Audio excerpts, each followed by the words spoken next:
people say that...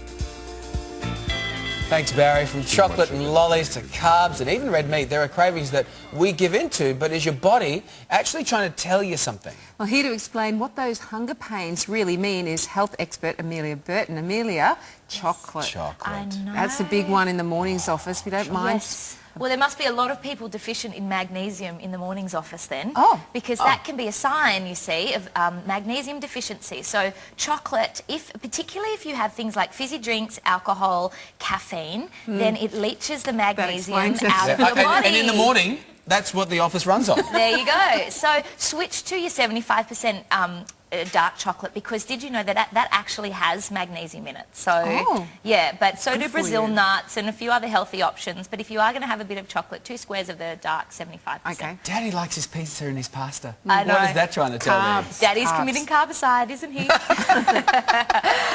So when it comes to committing carbs, often you'll notice that it happens when you're tired or when you're feeling a bit depressed. Yes. And that's because you can be deficient in tryptophan. Now, tryptophan is used by serotonin to synthesize. Yeah, no, it's the feel-good hormone. So if you don't have enough tryptophan, then you don't feel good, and then it's this vicious cycle. So instead of having carbs, try to have a bit more protein in your diet as well. If you are going to commit carbicide, like have pasta, then have, say, spaghetti bolognese, have some protein in it as well. Turkey is a really great, a great meat that you can get a lot of tryptophan in as well. What about if you're craving red meat? Does that mean you're iron deficient? Yes, and it could also mean that you're zinc deficient as well. So we know that red meat is one of the best sources of iron. In fact, kangaroo meat is one of the richest sources of iron. But you can also be zinc deficient. Now, shellfish is a really great way that you can get zinc. And when I say shellfish, think of things like, you know, your oysters, but also mussels.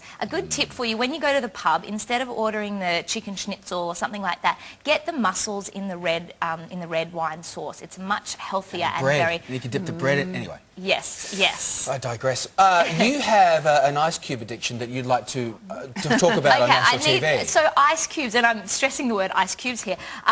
When I had my baby a couple of weeks ago, I can't tell you how much I craved ice cubes. Every time I opened the freezer, I was just wanting to crunch down on some ice cubes. And so in doing the research, it can mean that you're iron deficient. And, you know, after you have kids, often you do get very iron deficient. Scientists don't know why we crave ice, but if you are... Global warming. It was such a strong sensation, I can't tell you. If you are craving ice cubes, you probably are iron deficient. Some red meat. So, yeah, there is no iron in ice cubes, so go and have your red meat. Also Kangaroo no calories. meat if you can. No calories too. Thanks, Amelia. True.